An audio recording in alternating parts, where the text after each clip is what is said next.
I'm Rob Van Dam. The whole show. Yes, what's up, everybody? Yeah, it's a Thursday. It's trash night, and I'm here with guess who? Guess who? Is it Spike Dudley? Is it Devon Dudley? Is it Bubba Ray? Who is it? It's Rob Van Dam. Hello? Rob Van Rob? Dam. Yeah, I nailed it. I got it. And Barbie. And Barbie. Yay. I like that you just popped her up out of nowhere too. Hello, What's everybody. going on, Dominator? Nothing too much, my brother. How are you doing? Good. Busy week. It's been a busy, productive week. Nice. You had the baby shower this past weekend too with Katie, and I saw pictures. It looked great. How was it? It looked like a fun time. Yeah, it was. It was. Katie had a great time having her family and they were here staying with us for like the week. So we had like a bunch of stuff, and they helped us out being productive around the house, getting stuff ready too, and painting and shit like that. And so little bit of rest right now after hustling, and we had a bunch of stuff going on all over the property at the same time. Lots of stuff cooking, huh? Yes, What sir.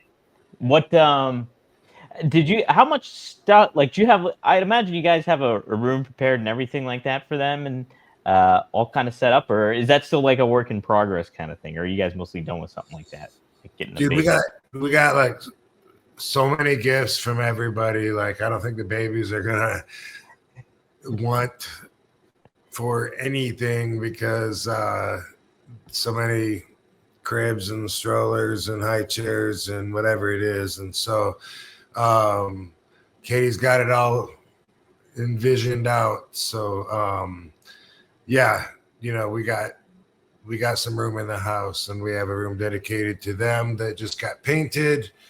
And we are changing one or two or three other rooms around in the process of playing Tetris and making one piece fit. So a lot of work, but it's cool. We're always changing our house up and stuff like a studio anyway.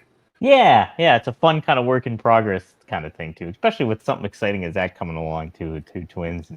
Yeah, very, very fun stuff. And you can tell, I can tell how happy Katie is too, just seeing all her posts on social media. Yeah. And like, she's really excited about it, which is really, really cool.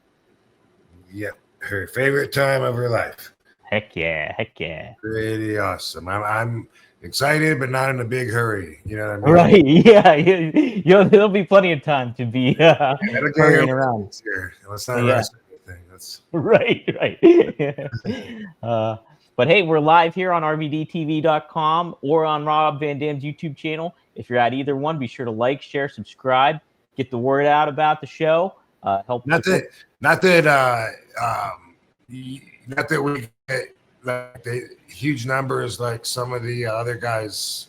Some of the guys that they really know what they're doing, even if they didn't build that big of a status in wrestling, can do better on YouTube, and that's great, and I'm happy for them, and I hope that continues. But just the fact that, like what you said, that we put this on a couple different pages, like, doesn't that make the people like that?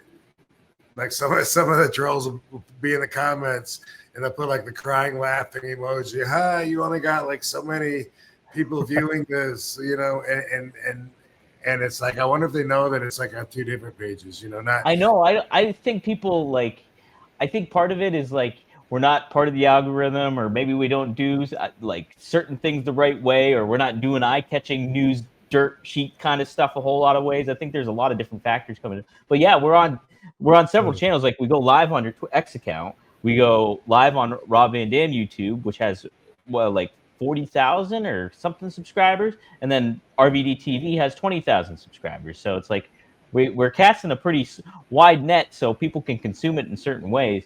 But yeah, we still get trashed for oh, we don't get as many views as Nathan or like Stevie Richards or something like that. But yeah, know?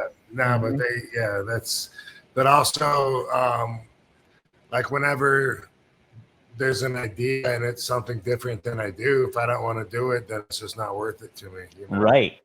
Well, we're gonna try a little Chris something. always has ideas. Like, I don't understand why you don't want to do like them and do a video on this and that. And it's like, you know, not really looking to put more work into this. I'm thinking let's start doing it every 2 weeks or something. You know what I mean?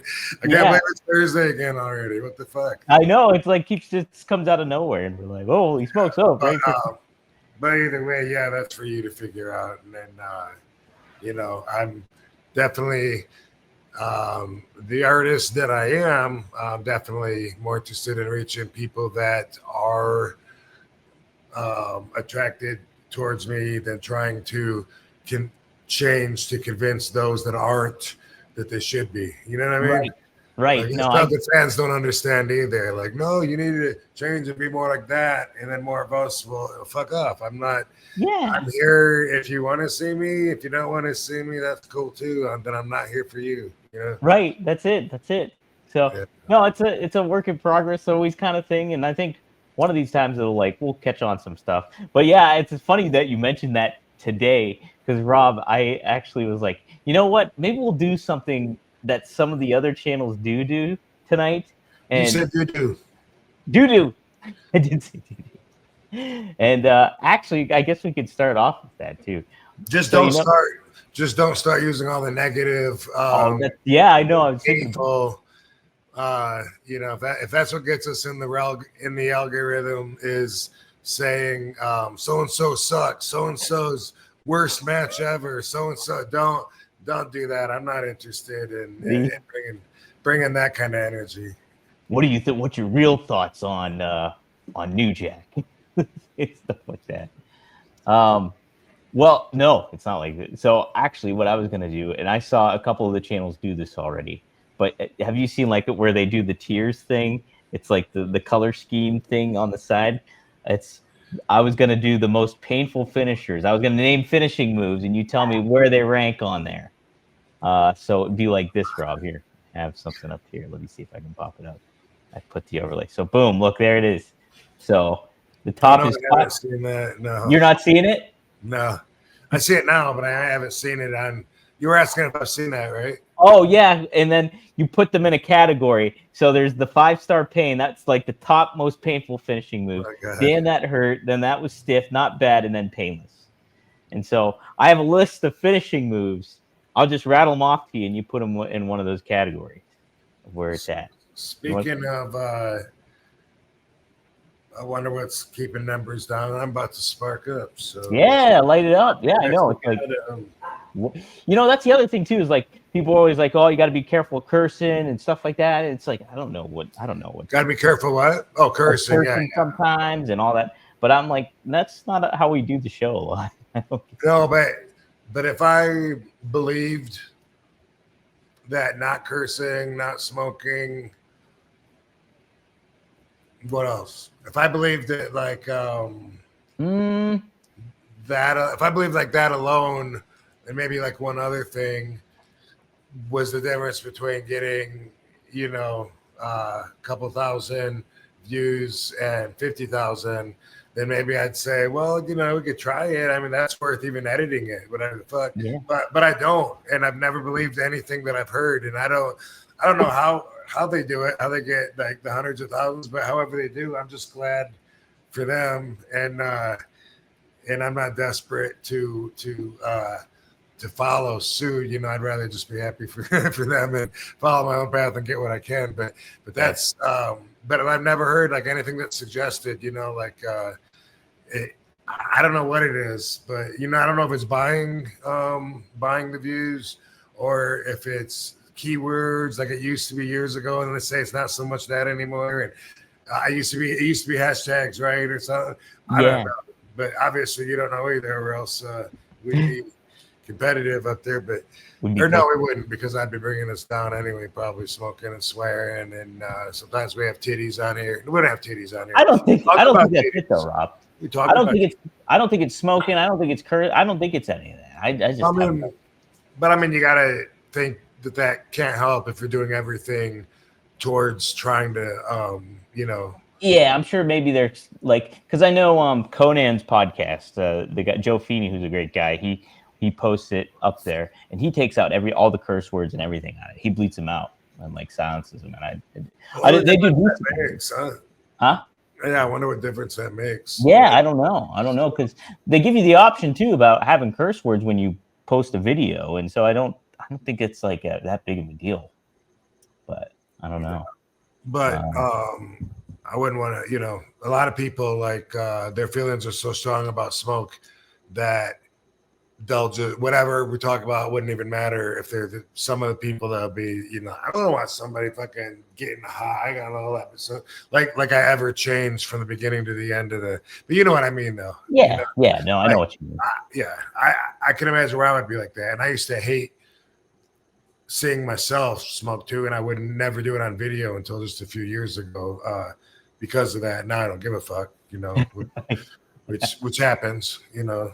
The world is friendlier towards it, but also I just, you know, care less. Like, okay, that's what I look like when I smoke. That's what I look like when I'm eating, whatever. All right, that's it. So, all right. So, Rob, I will read you some finishing moves. You tell me where they fall on this pain scale. It's like almost at the doctor's office when they do that thing. Okay, I'm gonna make you solo screen there, and then we'll start, Rob. I will pull up my list. And it is, where's it at? Here it is. Okay, we'll start with the Stone Cold Stunner.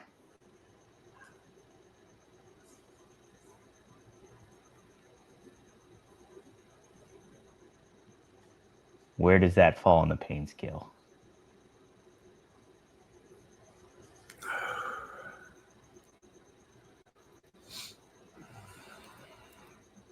Are we playing now? Yeah. It's boring so far. Oh, okay. Did you hear me though? Oh no, you said something? Yeah. Oh. What'd you say? Say I it again. said the Stone Cold Stunner. Oh. I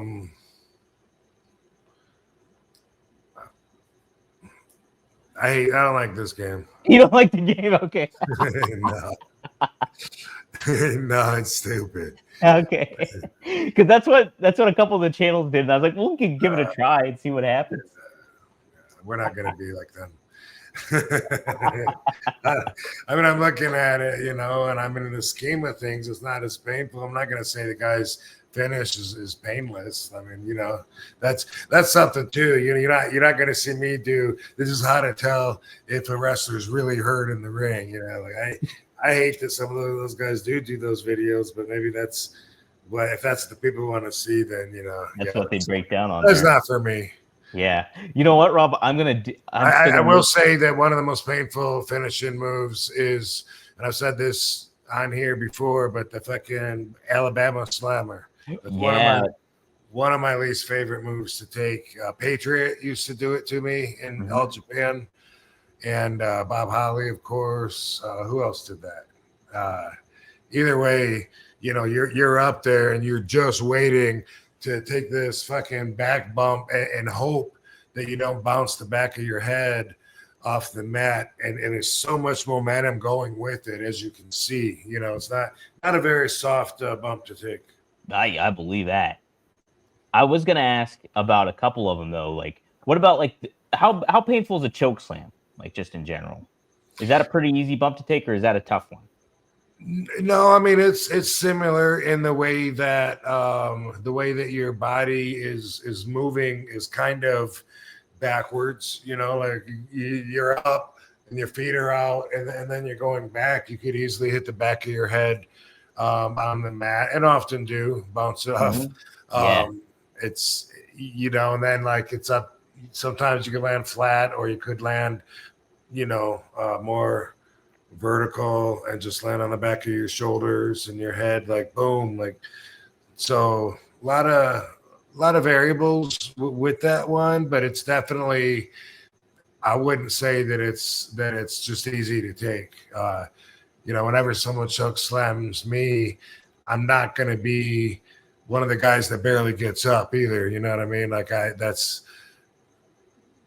definitely not the way that I work. So I'm gonna go up there and be extreme and come down pretty hard. Yeah, right. Yeah. Is the power bombs in the same realm of that? Like taking a power bomb? Because I hear stuff like how kind of risky or kind of somewhat painful that can be too. It's very similar. Yeah. Mm-hmm. Yeah. These are all, I'm going forward with a roll is always easier, even though it's harder to land how you want to land because of the momentum. You know what I mean? Like, Yeah. unless you have enough room. Like some of the guys, like when I would monkey flip either AJ or Eddie Guerrero, Matt Striker, these guys would have so much air, and then they could like tuck and land like right on their back at the last second, like boom. Otherwise, if it's like a snapping kind of move, then you don't have as much control over when you hit the mat. But it's a very physical job. That's why, like when people ask, like, hey, how much of that is fake? I literally feel like, let me just give you one body slam, and then you tell me. Yeah. I really think that would explain a lot to them. Absolutely, right? I can only imagine. While we're on the subject, by the way, since we're here to just hear RVD's perspective, I've my whole career I've heard every wrestler try to defend the legitimacy of what we're doing by their injuries, and it's never made sense to me ever, but I've heard it my whole career where people say, oh yeah, people think it's fake. Look at my elbow. You see that scab? Look at my knee. I got this big scar right here. Does that look fake to you? Well, that just means you fucked up and you fell. I mean, I know that if I watch a Broadway play on stage, I mean, I know that it's not, the story is completely scripted, set up. They've rehearsed it. They're acting 100% of it out. These people aren't really having any of these conversations. I know that, but if somebody is supposed to be lowered by a rope onto the stage and the rope slips and they fall and get hurt, that doesn't all of a sudden make the opera real. Right. I've never understood that logic when wrestlers try to say, oh, you see these scars? You see these scars? Yeah. No one told me it was fake. I've never understood that ever, because that just means you fucked up. I mean, we're really doing the moves, obviously. And a lot of it is like, at least was like catch can, like in All Japan, we'd go through the first 15 minutes of a match, we'd just be like, go like you're going to lock up and fake him out and go down and grab their leg and take him down. I got you, motherfucker. And then boom, they roll you up, and we were doing that in a competitive style. We really did want to outshine them, and they wanted to look better than us too. So that's what makes you look the best, is when you're out there trying to show off, trying to look great, and even if you are on the downside and getting some moves to you, you can still steal the show with your movements, your body's performance, your language, everything, and what you're doing out there. And so, when it comes to that part, that has always been competitive to me.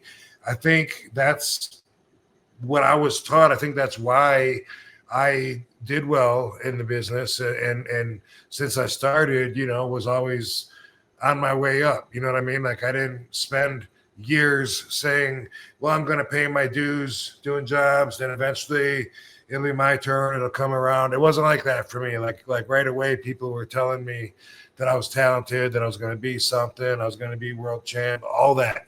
And I was out there competing. And I remember the first couple of matches we had in Detroit. I was just like, man, I can't believe that guy told me he's been wrestling 10 years. Like, it sounded so long. And Sabu was like, fuck that guy. You're better than him. And I was just like, what? You know, like, dude, how? I mean, I don't know what I'm doing. This is like my second match. I'm not even. He's like, fuck that. That's the way he's been 10 years here working for himself, like once every 2 or 3 months on shows that he runs. He ain't never been nowhere. And Sabu just like changed my perspective. Then when the fans wanted my autograph or pictures with me when I was nobody and had just introduced myself to them, you know, a couple hours before, because I'd never been in this town before, and they're telling me that I was a standout to them, you know, like, you were my favorite wrestler on the show. I was like, whoa, really? That's because of the competitive spirit that other people might not have, and it might be completely erased now because everyone's out there. Not completely erased. I see it. I see that spirit in some of them, but overall, fans are getting into the business with the presumption that it's all just working together, like doing a movie or doing a an acting TV set. They're offended if somebody gets hurt or sticks up for the business in a way that's not safe or friendly for your every other work environment, and that's where it's changed so much, you know. Yeah. Well, that's really that's great that you bring that up, because I actually took a quote from Kevin Nash this week to read to you about like kind of wrestling in the ring, and he's referencing Bret Hart. Actually, I'm pulling it up here. This was on like not this the latest episode of his podcast. So he said how Bret Hart gets misunderstood for a reason. He says Bret's always going to be misunderstood because Bret took it as a business, but he also loved it. It was his family's. It was his passion in his family. And then he said, I didn't appreciate the business until I got into the business. Then I realized, holy fuck, making it look like you kill somebody and not touching them is an art form. And Bret was an amazing worker. So like, and I remember Bret, I think when I interviewed him the one time, he happened to mention like how he took a lot of pride in not hurting anybody, but also making it something, where like so many people get hurt, like doing it and stuff like that. But yeah, looking at more of an art form and how you're doing it. But and the fact that you mentioned too, that the competitive nature of it all adds that other element that a lot of people don't really implement nowadays. I think that's pretty a fascinating thing. So like, yeah, I just thought that was cool that you happened to mention that even before I bring that quote up. Yeah, true. But I mean, I feel like the stars that I grew up watching, the more of them were out there showing off, taking their moment to shine in a way where they were competing. You know, they want more TV time, and they're only going to get it by being out there doing better at entertaining than the other guys on the card. But now, when guys are trying that, a lot of times it comes across to me as if, and I mean, obviously I have the foresight and the knowledge of being in the business for 30, some years now, which is going to be a factor. But a lot of times it just comes across like everybody, when they try and do that, try and compete, they just do it in a way where it's just 100% all ego. Like they're all out there just, it's me. I'm so good. I'm going to show you how good I am. Watch how good I am.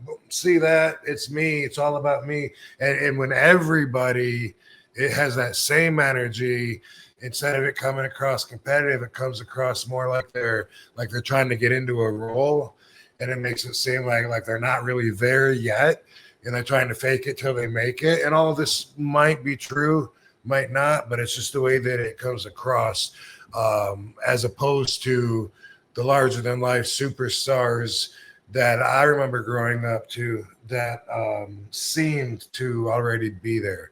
And I remember Steve Kern, by the way, first time I was in a dressing room in WWE, telling me that the average wrestler in the WWE had at least 10 years experience back then before they came there. Oh, wow. Yeah. And now you think about it too, that some of the people that they're recruiting in WWE, they don't have any wrestling experience. They're like college athletes, and then they implement them into the system and stuff like that. So, and so if somebody gets onto the main television product, like a Trick Williams, he's only had probably like 4 years of wrestling experience or something, not a lot. And, there you go. It's a different kind of environment now. But I remember sitting in a room one time in 2015, counting the days till my contract was up. Actually, during that return run of mine, that was not my favorite. But I was in a room one time smoking a doob, and Roman Reigns was in there, and I was talking to him. And I asked him how long he'd been in the business. He said 4 years. And I was like, wow, 4 years. And these guys are getting one of the hard, it was Shield, yeah. They're getting one of the hardest pushes on the entire show. And I was just thinking, like, is that because he grew up in the business, because he was, a kid? Because that goes a long way. Or is that what the business is now? You know what I mean? And it was just amazing. And that was like a jobber tour for me. So I wasn't too excited about putting all the guys over that were just learning, how to count to three, Right. But that's something, like with Bret Hart, no one will ever say he didn't have wrestling in his blood. Same thing as Sheik, Sabu and the Sheik. When you're brought up in the business, you have a complete different understanding of what it really is. And then if you're from back when I started or before, everything was about protecting the business. Everything. Yeah.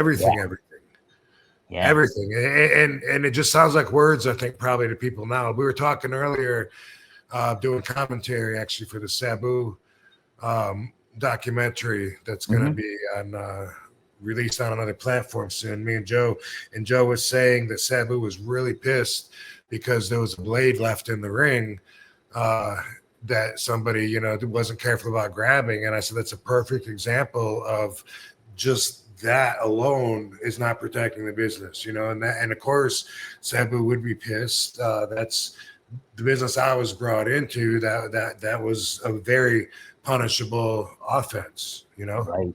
And now it's not about protecting the business at all. It's about what can we do if we don't worry about protecting it. Yeah. Or what kind of visual can we create for people? Like, like by doing a move set or working together on something. And there's regardless of it, if it exposes the business or not, that doesn't weigh against them doing the move anymore. No, right? It doesn't. And it's unfortunate because you see those stinking spots. I hate the spots where they, like, one person, they go to do a superplex and then another person comes underneath them and then another person comes underneath them or by them. And it's like, they're all like kind of working together and then all this big suplex happens. And it's just like, it's definitely changed, Yeah. Oh, it's kind of frustrating sometimes. We do have some super chats. Frankie Terrizzo, thanks for the $2. He says, how were there not injuries every night in ECW? Well, I mean, we were all tough guys, obviously. And we were there to show off our endurance.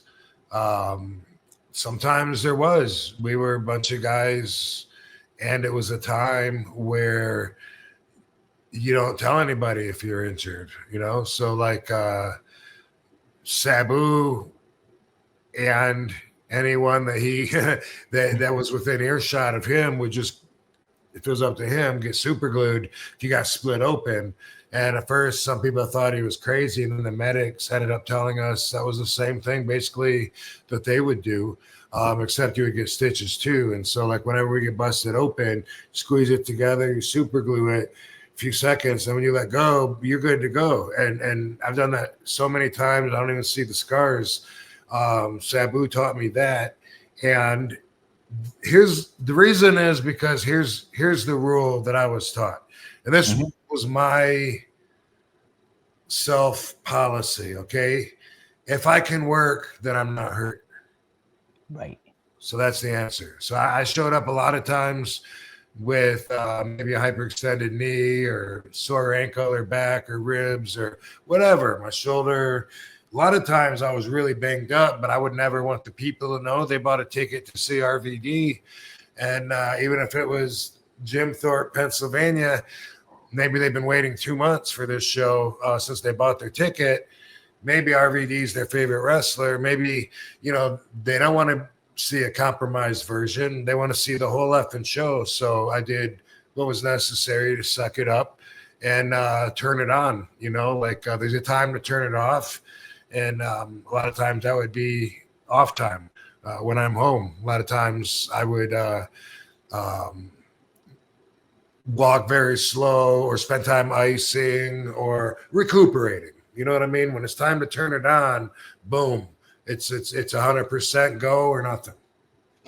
Let me ask you this too, because you know, I think about like, yeah, say you wrestle in a place like Jim Thorpe, PA, or anything of that effect, and like, you know, maybe the crowd isn't that big or certain things like that. What does really, when you had that moment, like, okay, I am going to turn it on no matter what, and do that. What did propel you to that? Was that a competitive nature of it? Was it like you were like you knew like maybe somebody like Sabu would think badly of that kind of thing, or what would be a big motivator for you? Say if the crowd wasn't there, or it wasn't that big of a show, or anything to that effect. If certain elements come into play outside effects, you know. So yeah, so first off, there's the old school rule. If the house isn't that big, are you going to punish the ones that did show up? Yeah. Yeah. Or are you going to give them a great show so the next time they come back and bring their friends? That's the old school rule that you apply.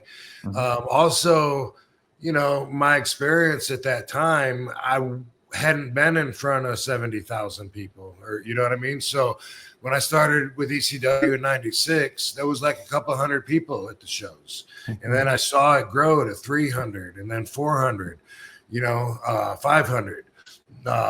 Jim Thorpe was one of those venues that eventually we dropped off when we started getting, you know, 1,000 or more people. I think our biggest crowd was maybe 7. It was 5 or 7, depending on, or 5,300 at the Beaver Dome. What beat the Beaver Dome? Anyway, whatever it was, that would make it harder. Now, you know, now if I was in a crowd and there was 100 people there, you know, I would turn it on and I would be completely in character, but no, I can't see me breaking my neck right now, trying new moves that I hadn't done before that I thought of in the car ride on the way there. And no, I mean now, but I learned also there's ways to adjust and still, you know, still give it your all. You know, there's ways, you know, like a lot of times because RVD is former ECW. Whenever I would wrestle after that, then people want to do an extreme match. They want to fight through the crowd. You know what I mean? That gives everybody a good show. If you fight, you know, you're using, you know, excuse me, sir, give me that bag of popcorn to hit my opponent in the face with, and you know, whatever it is. Which I'm only going to sell popcorn so much. You know what I mean? It's come on, everyone knows what that feels like. It's fluffy, but right. But there's ways, you know, that you learn to adjust and deal with that. But at the time when we were at Jim Thorpe, that crowd was, you know, probably average, you know. I mean, it was a shittier venue. And I was looking forward to not returning there because I didn't like how we had to dress all in this one room that was hanging off the cliff. The carpet would be wet, you know, like, where's the bathroom? I got to walk through the people. I mean, I didn't like, you know, some venues as much as others. Right. Yeah. Jim Thorpe's one of the ones we've talked about on here, how nuts that was. How, like it felt like it was going to fall off the side of the cliff. Yeah. Indie-rific. Indie-rific indeed. Maddie says, what does a sign on an out-of-business brothel say? Beat it, we're closed. I love it. Smoking if you got a Van Dam fam. Has RVD? I don't get it. No, I'm just I don't get it. That's funny. Has RVD seen Mr. Iguana? Have you seen the Mr. Iguana guy, Rob? I told you. Yeah, I did. Yeah. What do you think of that? He's kind of entertaining. I dig the style of that.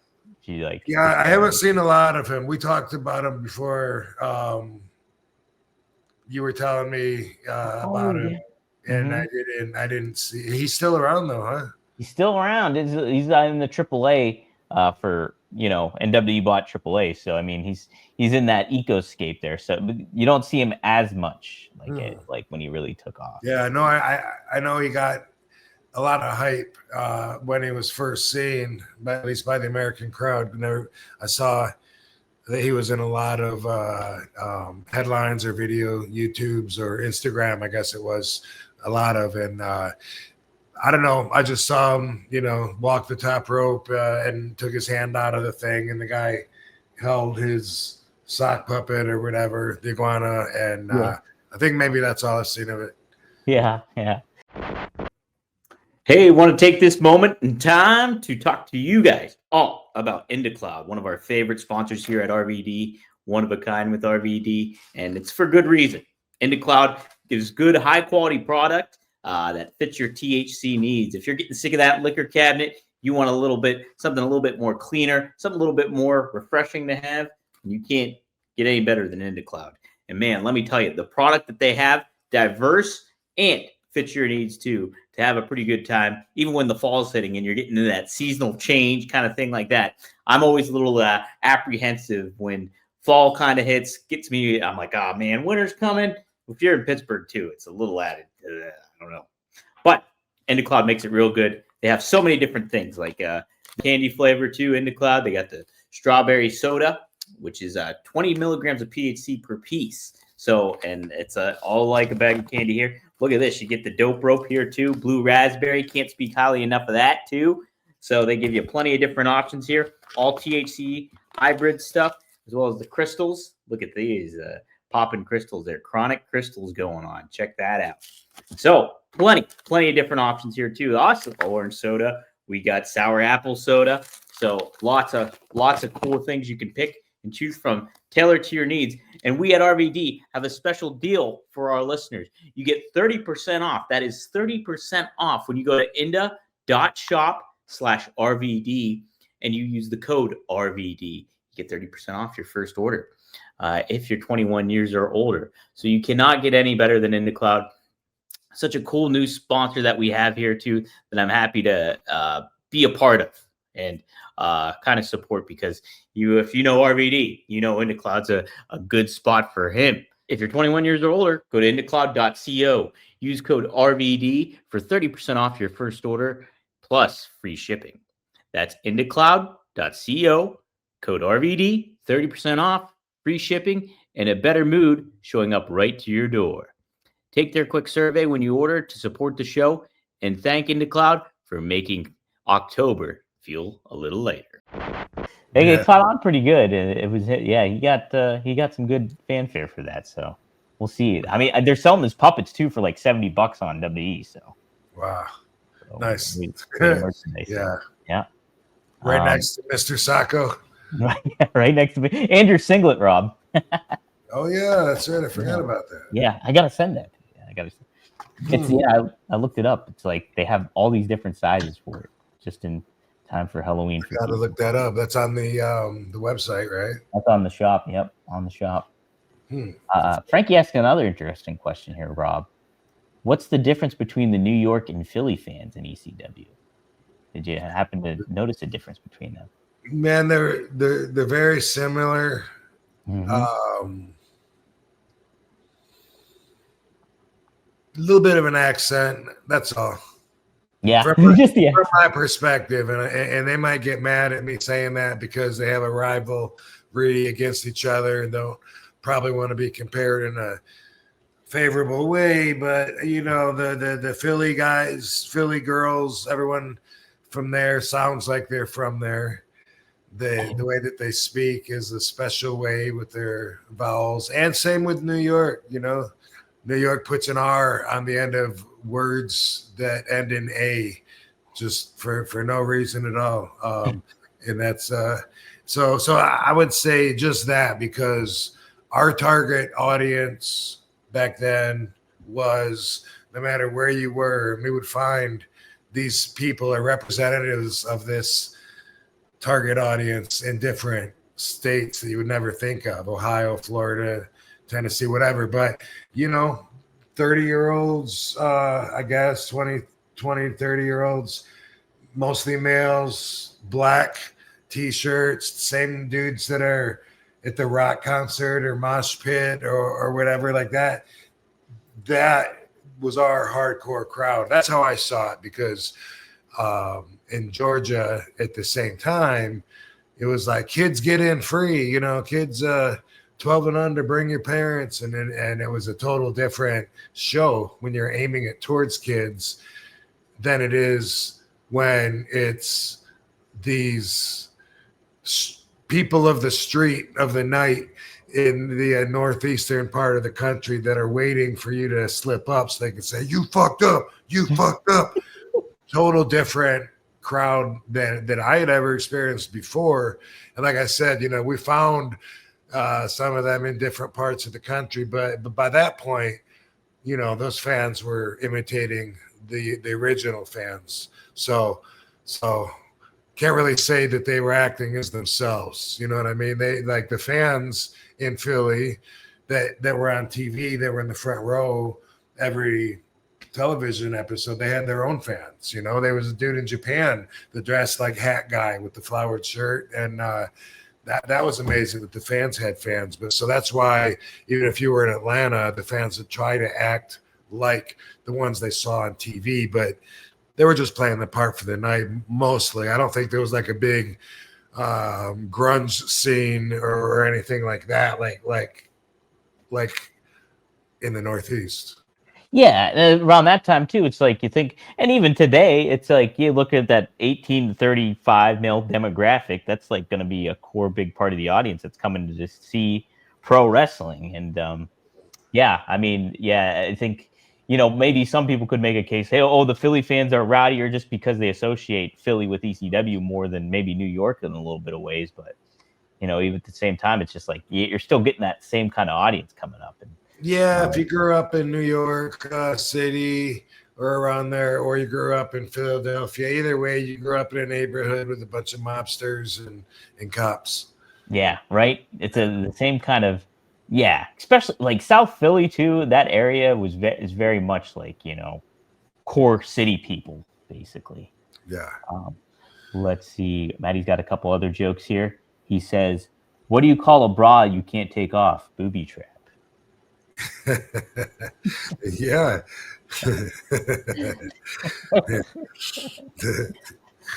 I didn't get to hit. Maddie sent a bunch of jokes last week, and I didn't get to hit any of them. I don't think.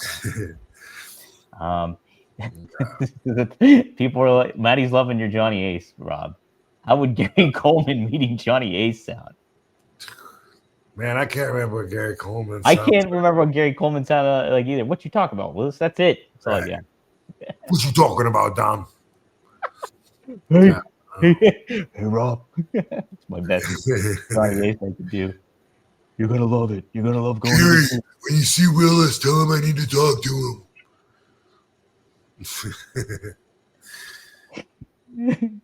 him. Maddie also adds, RVD, the whole effing show. Did Sabu teach you your humble vibe?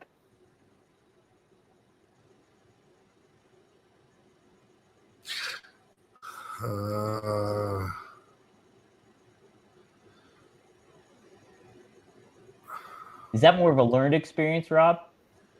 Yeah, I'm trying to think of if there was an influence that I could name, you know, that made me. I mean, I think all of us end up being, like, as far as the behavioral patterns go, we end up being like kind of like what we want to be. You know what I mean? Like we work towards that, and we, you know, if you want to be an asshole, be mean to everybody, then that's kind of what you do. You know what I mean?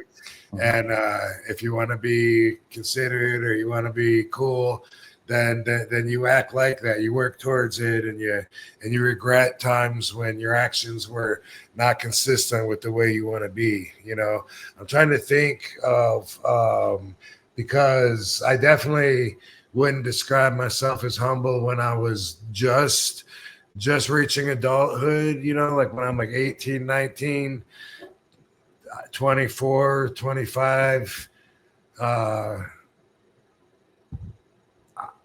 That's one of those thoughts. I still, you know, when I was in, let's see, when I came to maybe it was being around, so, like I could be a big fish in a small pond, right? Like Mm-hmm. I was living in Savannah, Georgia, even like in 92, 93. It's kind of like a small town, and there's a couple of tough guys in town that we knew, who they were, whatever. And you measure yourself sometimes against them, especially if there's situations or whatever. And I remember like being really cocky, like from when I graduated high school till, um, I don't know, probably 23, 24, somewhere around there. And a lot Mm-hmm. of it was fake it till you make it. You know what I mean? I was not getting any girls were not lined up to date me. But I remember like one girl, I had her at she was a friend, and I would tell, and I would talk like I was doing a promo all the time. You know what I mean? Like, I call myself Mr. Right, even, like, everyone wants to be with Mr. Right. You know what I mean? And maybe I'll go to visit you at the college, at the dorm, and give the girls a good day and treat them to a favor, and they get them to show me. And she would laugh, which would feed my ego, but I didn't really believe it. But I kind of like put that out there. And it's something that I notice a lot of people don't ever get out. You know what I mean? If you say, "Oh, this guy looked just like you," how many people are going to go, "Sounds like a handsome dude"? I think about that a lot of times, and personally, I try to recognize the level of my ego, and I try to keep it down, especially for making decisions, because everybody has an ego. And after studying it, I feel like it's definitely part of the defense system to survive. Mm-hmm. You have to believe that you can, see red and take, throw your fists and take this person out. Otherwise, you're not going to try it, and you're not going to be able to survive, and you're going to get killed. And I think that's probably something that was designed way back from hunting and whatever, like the first people, cavemen or whatever. But to hear, everybody, everyone's proud. Like the people from Philly are so proud to be from Philly. People from New York are so proud to be from New York. But why? Is it really because that's that great of a city? Or are we just brought up to believe everything that's ours, we're supposed to have this enormous pride in, like, who here says D'Angelo's the coolest name in the world?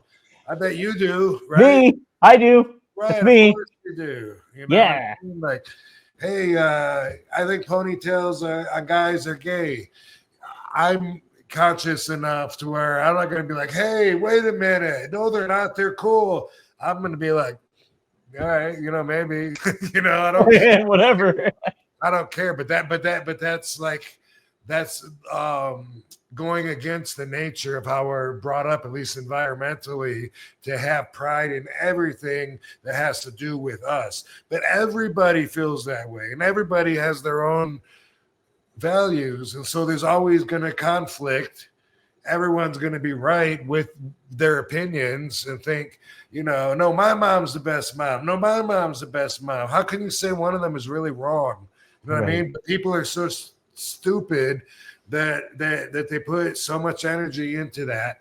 And not all people, but I mean, on a conscious level, um, the last thing that I want to be at this point in life is braggadocious. When people ask me, hey, so what do you do? If they don't know, I'm like, oh God, because it's, if I say wrestling, it's an interesting job. And Yeah. I don't mean that like, oh, poor me, I got to talk about it. But I don't, I would rather not know you in that way. You know what I mean? I'm not trying to open up and share my life with you. And that's what you're going to want to do. Just drink your fucking beer and shut up, But, I remember being very humbled when I started in All Japan, and I'm 22 years old, just turned 22 2 months ago on my first tour, and I'm in a room with like Steve Williams and Terry Gordy and Danny Crawford and I don't know, Johnny Smith and all these guys. And they had so many stories. And they, at that point, seemed like they'd been wrestling for 30 years to me. You know what I mean? Mm-hmm. And here I am, young and green and completely unproven in this world. Now I'm in a big pond. Now I'm in a big ocean. And being cocky, acting cocky ain't gonna get me nowhere there, except disrespected, maybe even hurt, who knows. But listen to those guys talking about the stories of the fights they've been in, and I remember that time in Germany, and we got in that fight at that bar, and then they remember, those mobsters we had to, I'm I really felt humbled. I felt like uninteresting. I felt like the most boring person that didn't have anything to offer, just waiting for them to pass the joint to me. And I'm just hoping they don't ask me a question. Hey, tell us some stories, Rob. My dad bought me a car and I wrecked it. Like I hadn't been anywhere. I hadn't traveled around the world and shit. Hadn't done decades of blow and like fucking survived cop fights, and that made me feel like my place was at the bottom of the totem pole, and maybe that is something that humbled me organically, but as a conscious level, I don't put. I'm proud, but I don't put that much stock into all of my accomplishments because they're just my accomplishments, not someone else's. Everyone has their own accomplishments and needs to measure their own level of success by their own values and what they want to accomplish. Yeah.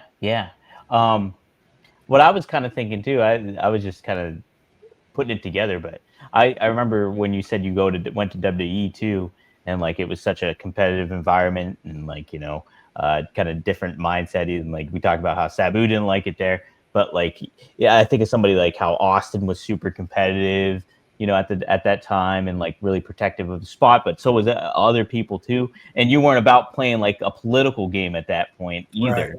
And so I felt very replaceable.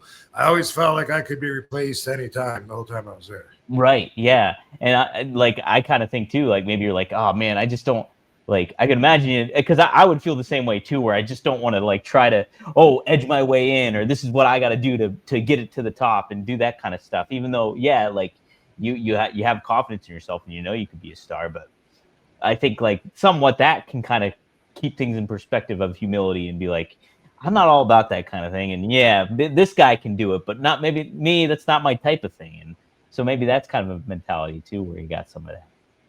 I don't know. Maybe. Mm-hmm. I mean, the way that I was trained was more of let my actions speak for themselves. Mm-hmm. In that environment, sometimes that's not enough. Sometimes you need to have your actions speak for themselves. Also, maybe pull the right guy aside, build a relationship with them. Maybe even like hand over some ideas, maybe that you have, and stuff like that. Just was not my game. Yeah. Mm-hmm. Was that kind of aspect of it all? Is that probably like one of your least favorite parts of being in the wrestling business? Is like getting in that political ecoscape? Yeah, probably that and the travel. The travel.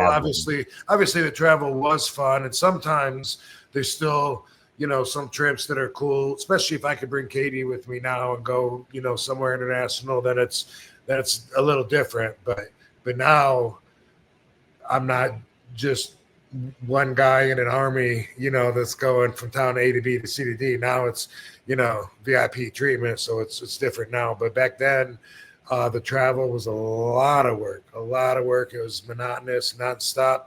Sometimes I didn't even know where I was. It was just like a whirlwind. And you wake up in hotels in the middle of the night in the darkness, and you're like, which way's the bathroom? I can't remember that, or you forget what hotel room you're staying in because it's the 5th room you stayed in that night. How are you supposed to remember, 221? No, that was last night. That was a lot of work.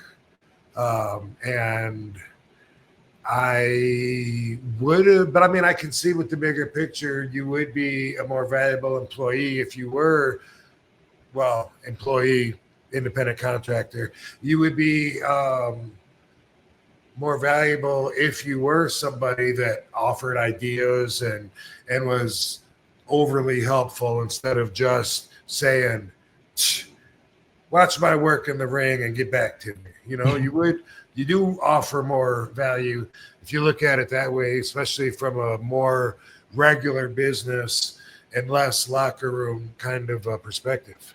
Yeah, like less political and more just proactive kind of thing, like kind of vibe. Which sometimes can be interchangeable, but yeah. Yeah, right, exactly. Maddie, he says, Rob Van Dam from Boston. From Boston. Bob Van Dam from Mobile, Alabama. That makes me think of Bob Holly because he's from Mobile, right? Yep. Mm-hmm. And he did the Alabama Slam. Does the Alabama Slam? Yes, sir. Yep. I never let them know how much that always knocked the wind out of me or knocked the. You know what? Did you used to get the wind knocked out of you? Oh, yeah. Why does that stop? I guess that stops at a certain point because, like, it used to happen all the time, and now it's been decades. Like, when's the last time I had the wind knocked out of me? What's that? I remember when I was a freshman in college, and there was like a field right by where I was in my dorm, and we were all playing football, like not flag football, but like 2-hand tap, I think it was. Day football? Yeah, right. But I remember this big dude, like I either ran into him, he ran into me, but boom, he smacked. Either way, we connected, and I had the wind just fucking knocked out of me, and I was just like, I was just a freshman in college too, trying to make friends. So I'm like, well, what a fucking start this is. There must be something that happens when we're growing and then just stops, like in our mid-20s or something, because I can't remember the last time, but that was almost like the Rock'em Sock'em Robots. Like anytime you hit him, the head's gonna pop up, right? That's anytime I would fall sliding down the hill in my sled, boom, hit a big ramp and like crash or get punched in the stomach or just like fall doing a flip, wiping out on my bike. Like no matter what, that used to be the automatic thing was, I can't breathe. And I can't remember. Like it's probably been fucking, I don't know, 30 some years now. Didn't happen in the ring too much to you when you got amazing. Really? I mean, it must have happened at least. I can't remember it happening at all though. It must have. That's crazy. I would think that would be like a regular occurrence almost. Right. You know. And by the way, like, oh my God, what a horrible thought that is. Like, like newfound fear, I would say, if this was the first time I thought about it. But like before my match is one of the reasons that I get myself so worked up. We're talking about this on the commentary. Me and Sabu both, like the day of the match, our mood is totally different. We go through different things, but we put a lot of pressure on ourselves to not fuck up, to not disappoint, to be impressive. You know what I mean? There's a lot of pressure on there. And one of the things for me is I don't want to be blowed up. If you don't know what blowed up means, that's I still remember the first time that Sabu told us about that term. Like it was on a trip to Vermont that we've seen the footage of so many times on YouTube now. But we were at the dinner table and Sabu said, when you eat too much and you're full, that's called blowed up. Same thing as like if you're winded and you can't breathe. He just went back on eating, and we were like, we were laughing like blowed up. He said, yeah, you say, I'm blowing up. We were like, me and Dango were laughing like little kids. We kept going. We were picturing just like exploding and shit. We were so stupid and silly. And Sabu was always, like the big brother, like, shut up. You guys are ridiculous. It was always like that. But that is also the worst feeling in the world is when you can't breathe. Sometimes you can feel like you're in great condition, great cardio, and then you get jet lag from taking a trip to Japan, and you're up at nighttime having a match when it should be morning or something over here, and your chemistry's fucked up. And sometimes you can get to where you're on the mat and you're like, and it feels like, at least to me, it would feel like someone was sitting on my chest, and it's one of the worst feelings. I put it up there with pain from an injury, but when that happens, I feel so helpless. I feel like anybody could just do whatever they want with me, and I wouldn't be able to defend myself. And that's a position I'm not comfortable with. And so, like, it would happen once, and then years go by before it happens again because it's on my mind. I want to make sure I'm warmed up. I do the jumping jacks, and I'm doing my kicks, shadow boxing, push-ups. Everything I do, I've done for years. That's part of my process. And I try to get my wind up enough and stretch my lungs out so that when I go out there, I'm not going to blow up, but once in a while I'm running behind. I don't have enough time. I don't warm up enough because I think I got more time than I do. And they're like, Rob, your music's hitting. I'm like, what? And I'm taping up my wrists or whatever. And I'm like, and that's what's going through my mind is don't blow up, try to fucking, pace yourself enough. Cause certain styles when you're like, boom, boom, hit the ropes, fucking double leg lariat, get up, duck. Certain styles take a lot more energy than others, Yeah. And you don't want to compromise that if you don't have to. So that's the main thing is being blowed up. So, man, if the wind got knocked out of me often during matches, I would hate wrestling. That would be real shitty. What do you do when your opponent gets blown up, Rob? Like, as the other guy in the ring, how do you continue to tell the story or make it work when somebody's blown up? Well, it depends. If it's somebody then you want to make them look bad, you keep picking them up and throwing them off the ropes. Yeah. If you want to do, yeah. And that's where it gets competitive. You know what I mean? Mm-hmm. Yeah. And then if you want to work around it, then you gotta be creative and do maybe interact with the crowd, a little more than you were going to, and really one of the things that you're taught when you start wrestling is what's called rest holds, even though you're putting your opponent in a hold, but at the same time you're getting rest. You're trying to re-regulate your heartbeat and your breathing patterns. And when you get a chance and you're down, even if sometimes even just covering them, sometimes if you just cover somebody and during that 3 count, it's like, trying to pace yourself and keep yourself going. And then kick out, and you got to keep going. So you find spots when you can rest, and if it's somebody that's a piece of crap in the ring with you, then it's going to be a short match. You're going to beat him, and he's going to get ridiculed by the dressing room. Yeah. Oh man. Yeah. That's the way to. That's certain different ways to handle it, right? Yeah. Heck yeah. All right, that's interesting. Yeah, man. Like I always hear about when people get blown up in the ring, and it's just like, oh, it's not a spot you want to be in. Not a spot at all. Yeah. Seth, thank you for the $20, brother. He says, RVD, I saw you shared Io Sky taking an Alabama Slam on the apron. What'd you think? It looked safer than the regular kind to me because she got her arms and shoulders across the apron, and it took pretty evenly. Am I wrong? Well, so the apron is really stiff. Yeah. Like back in the day, they used to have the under the rope, the apron. There wouldn't be as much padding there, if any. And that was one, because you didn't need it out there. But two, fans come up there and they want to feel how hard it is. They would feel the wood underneath the canvas. And it's not like it's soft out there in the middle either, but but obviously that's the prioritized place where you're working. That's why whenever you do moves out on the apron, it's a little bit stiffer. At least traditionally, it is. Now, if you have the 1-inch dense padding that they use, even the 2-inch one, they will usually have it go all the way to the end, so that it's square, so that it's even. But still, it doesn't like wrap around. If it wrapped around, it wouldn't look right. So it has to go and then be even with the wooden planks underneath it. Yeah.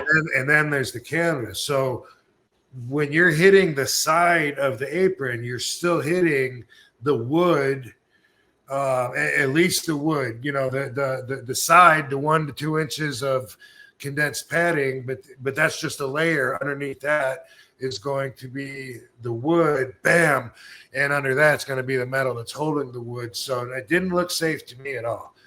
Oh, yeah. Wow. See, Rob, man, the way you break it down too, it's so different because I wouldn't have even thought about like back in the day where it didn't even reach the apron, and sometimes that would be the hardest part. So a fan feeling it would be like, oh shit, that's hard. I would have never thought about that. And I see that nowadays when I go to like the independent shows, like the one I do in Pittsburgh here, and I see them setting up the ring. You're right, like a lot of that gets pulled over on the side, but obviously it's still a hard part of the ring because it's the side of the ring, and so. If they have something that's so thin that they can like pull it over, then it's like carpet padding or something. It's not doing anything anyway. You can't do that with 2-inch condensed, thick padding. It's not going to bend that way. It's too thick. It's not that soft. And if it did bend, then the apron and the skirt would look all fucked up. So it's like it's got to be an even edge. Like this, and it's going to be, layered. The fucking padding, the wood, fucking metal. And if you bump up against the side of that, you're hitting all of it. So good luck. Hey, it's Dominic D'Angelo of RVDTV.com, one of a kind with RVD. And there's one of a kind deodorant you should be using, and that is Mando. Yes, I was just at an independent wrestling show, IWC, in Pittsburgh here. And I remember just sweating. I was sweating like crazy. It wasn't crazy hot, but I was sweating enough to know, hey, I need a little Mando. Thankfully, my brother, he had an extra stick in his duffel bag, and I was happy to have it. And you're going to be happy to have it here, too. My favorite is the Mount Fuji, but I also really like the bourbon leather. And this is the bourbon leather right here. An expert tip, I stick this baby in the fridge, and right before I go out, boom, I slap this on. Feel great, and you feel confident, too, and you smell great, too. Another great product here is the deodorant spray. This is the Mount Fuji deodorant spray. And I tell you what, whenever you're really, really in a tight spot and you feel like you need a little spray down here, this is perfect to get out there, get going, and not worry about what your musk is out and about.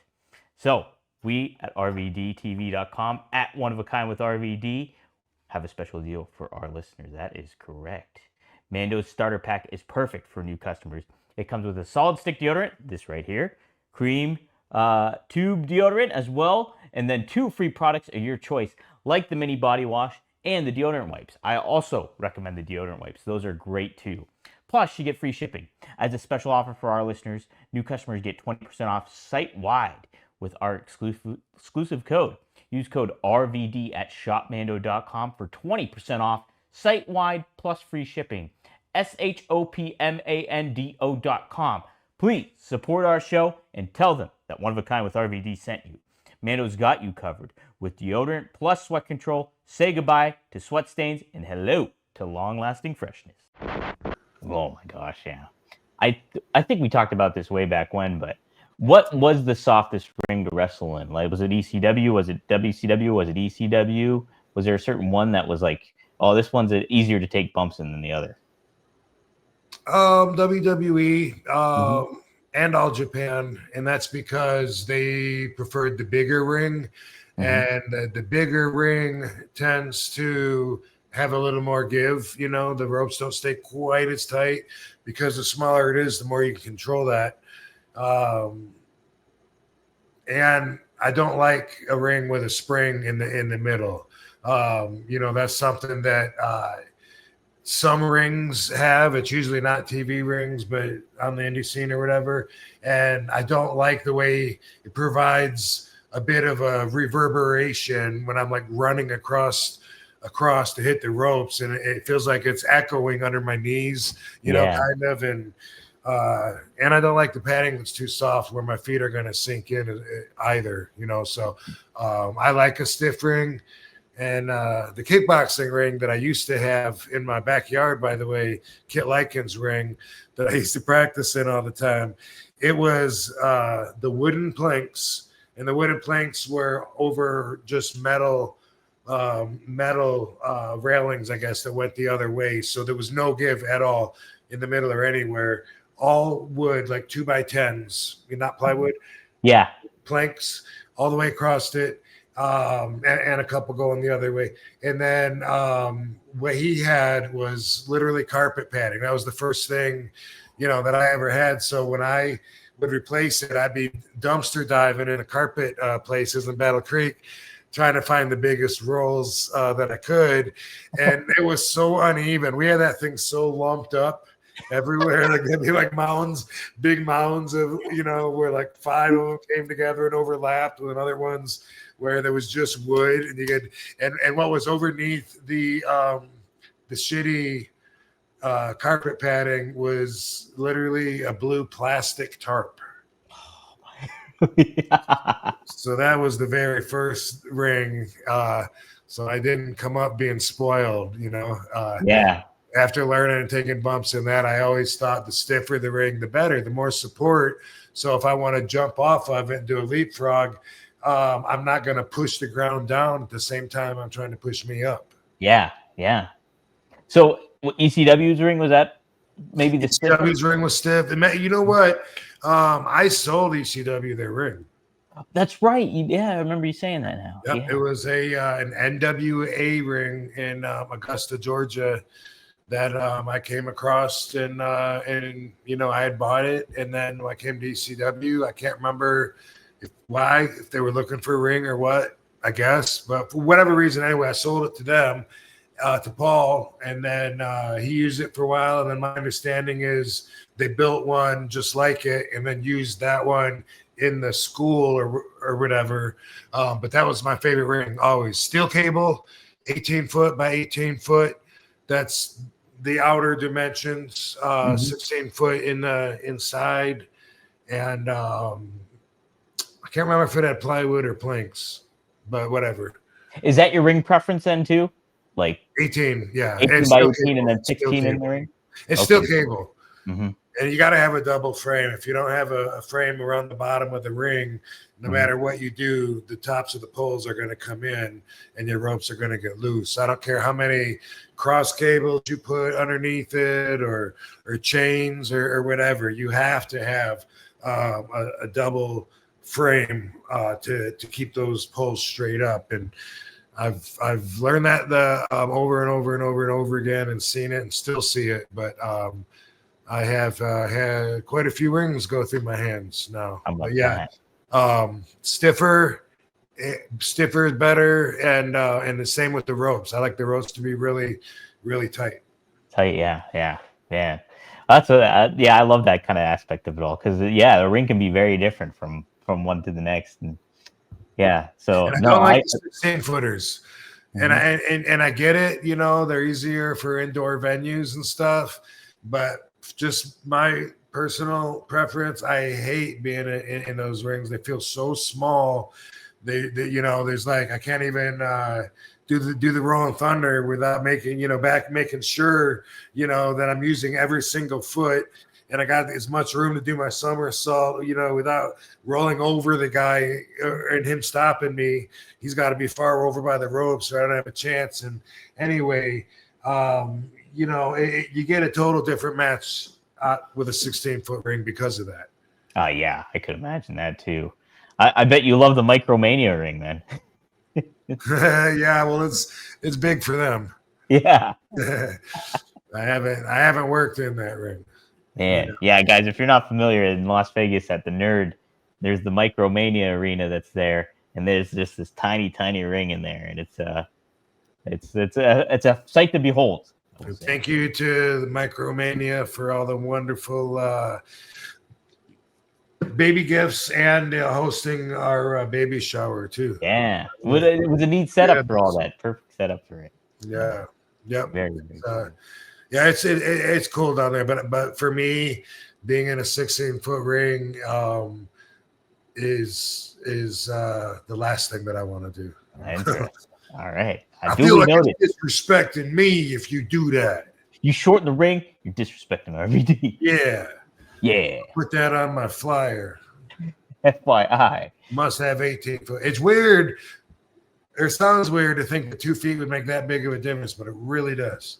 I bet it does, though. Like, it's like, that's a whole other footstep, you know? It's like, that's a lot. It changes the aspect of it all, I can imagine.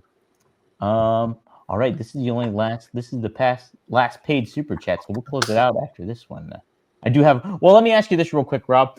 Fonzie and I covered him versus Beulah, that match that he had way back when. What are your memories of that? Like, I watched it like for the first time this week, and man, he was a bloody mess. The ring got just fucking saturated. He was saturated in blood, but the crowd was electric for that match. Yeah. Do you have any memories of that in that night? When it went down? I was proud of him because he didn't usually have matches. You know, he wasn't normally a wrestler, but he was going out there to wrestle Beulah, and I was like, "What are you gonna do?" Like, and I was proud that he went out there, and from what I remember, I mean, it was a really entertaining match. The crowd loved it. I don't remember the details right now, but I remember watching in awe, and I remember he was losing so much blood that I was thinking, you know, is he? I don't know. Is he working? Is he like dizzy? Is he losing his balance? You know, like that. That's a lot of blood. Is he? You know, is he losing too much? Do we need to worry about him?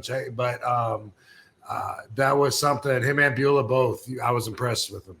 Yeah, like they did some moves, and I didn't expect it. Like when I was watching the match, and like so he did like a modified body slam that was like a body slam that had a baby with a board buster, and it was like so he like flipped her, and then he did the flare chop to her in the corner. He did a low bloater, give her a low blow, which was crazy. The crowd was like, but it really got the crowd into Beulah, and it was just. It was really well done. I was really impressed. Did she do a Hurricane Rana? Yes, she did. Because Fonzie picked her up for a power bomb, and they were at the corner, and he was going to power bomb her, but she turned it into a Hurricane Rana, and that's the finish of the match. That was the finish.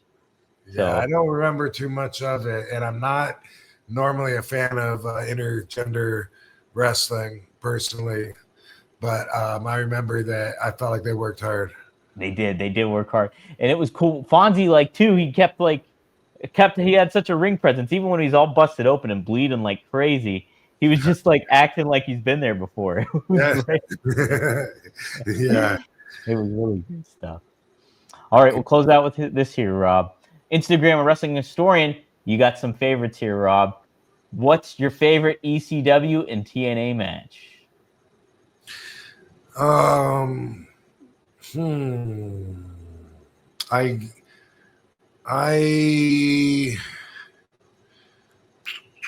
don't know. I think maybe the last time that I wrestled Sabu at the Hardcore Justice TNA pay-per-view, that's up there. As I also like the match I wrestled with Jerry Lynn, that Metal Mayhem match. Those two stand out in my mind for favorites. But I mean, I loved. I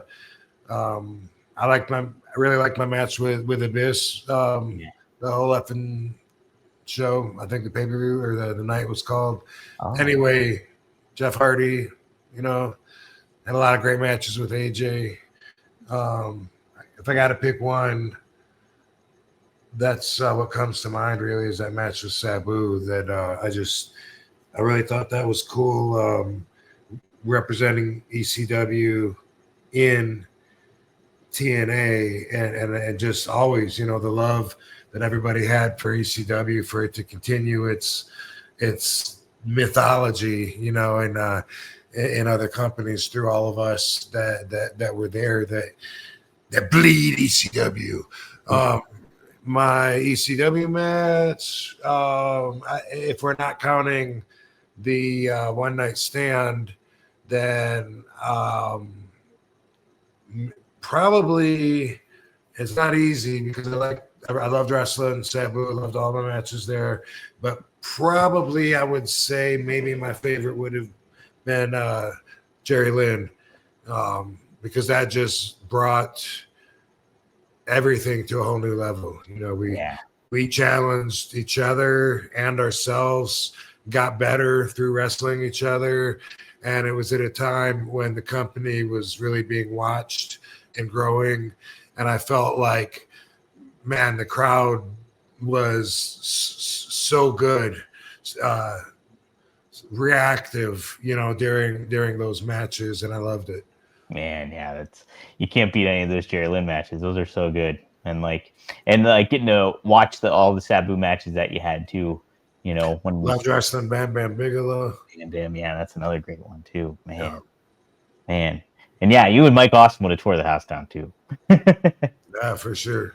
Yeah, for sure. Stuff. But I love tagging with Sabu, wrestling the Dudleys, the Eliminators. A lot of really good matches. But yeah, I'm gonna say Jerry Lynn for a few reasons, and one of them was that was 4 or 5 years into ECW when we were all developed at our highest point too.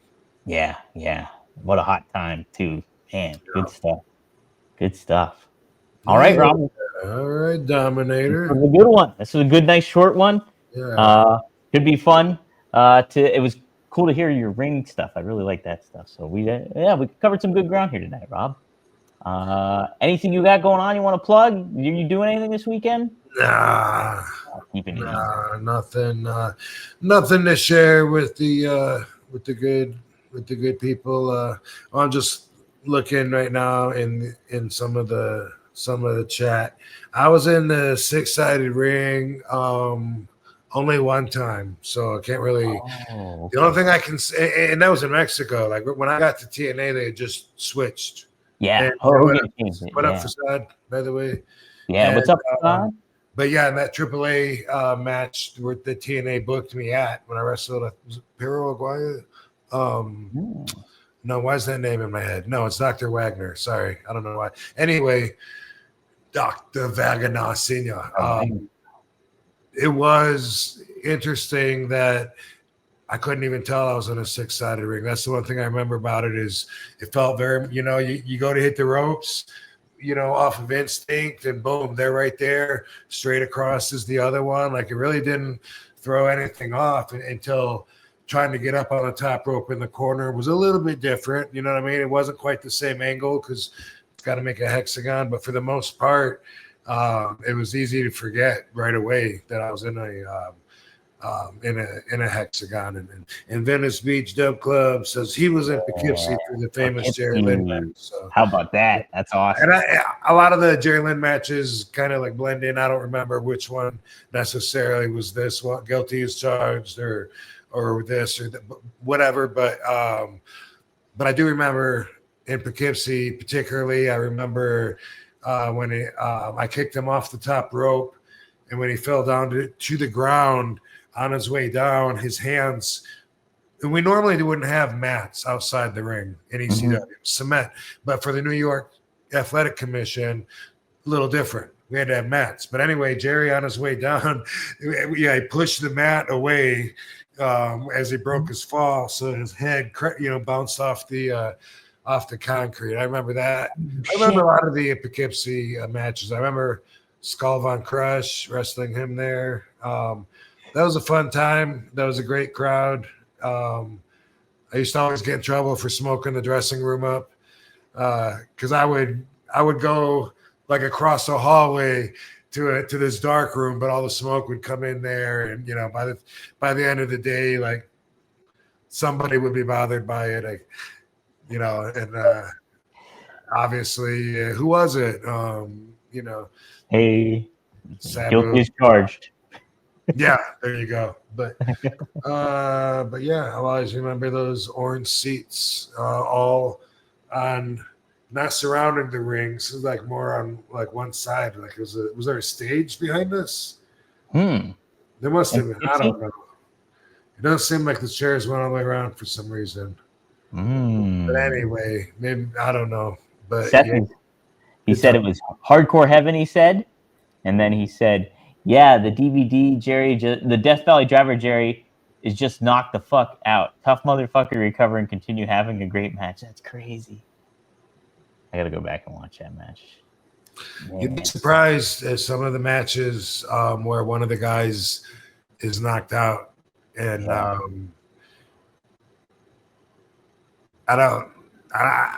don't know if I feel comfortable really talking about it or not, but one time, like this was on my way out from WWE. I guess it's okay to talk about, but Randy got heat for going on Twitter or something and saying, thank goodness for Rob carrying me through that match. I was out the whole time. Wow. Yeah. It was one of the very last ones. It was either a stretcher match or the one right before that. But he hit the corner post like towards the beginning and was just out. And sometimes that happens. And we would never even think about stopping the match. Not back then. Yeah, Kurt Angle had that match too. It was a triple threat match. Him, Triple H, and The Rock. And like it was for the World Heavyweight, or it was for the W Championship, and I can't remember what the pay-per-view was, but he recalls just being completely knocked out, and like literally like Stephanie kind of had to help him because she was there, and like he had to get carried through that whole match, and like it kind of just what you said about Randy too. It's nuts. More often than you think. Yeah, I believe it. Well, cool. Oh, Seth did say he meant DVD, like a disc, not the Death Valley driver. So, let's clarify. All right. Cool. Shout out to Louis Spicoli. Yeah, right? Shout out to Louis. All right, Rob. Well, this is good stuff. We'll close it out here. Guys, be sure to go to rvd420.com and get some of that great glass that they got over there. They're a great sponsor for us and everything. So be sure to support them. Also, before I forget, go to IndaCloud too. Check out IndaCloud. Go to inda.shop/RVD, and you can use 30%. Get 30% off when you use code RVD on the website. They're our sponsor this week, and big time. They got some great stuff. They got hard candy. They got dope ropes. They got a lot of cool THC infused items. So be sure to check it out. Support the show, and go there to check it out. So, Rob. Might have some news on an RVD brand coming soon. Really? We'll just drop that right there. Oh, we'll leave it right here for now. Check out the Sabu doc if you haven't seen it on kinema.com. Kinema with a K. Go to kinema.com, and yes, you can purchase. To rent the Sabu documentary, and it's awesome. You will not be disappointed. I can tell you that much. It's a very gripping film and beautifully done by Joe Clark. So shout out to him as well. Boom. RVD420.com. Check out our new logo too. One of a kind with RVD. Hey. Yeah. Changed it up a little bit. But cool, Rob. This will be good, and we'll see you next time here on One of a Kind. Sounds good, dude. Happy trash night. Happy trash night. All right, Van Dam fam. Peace out, hoes. Peace out. A-Town down. Boom.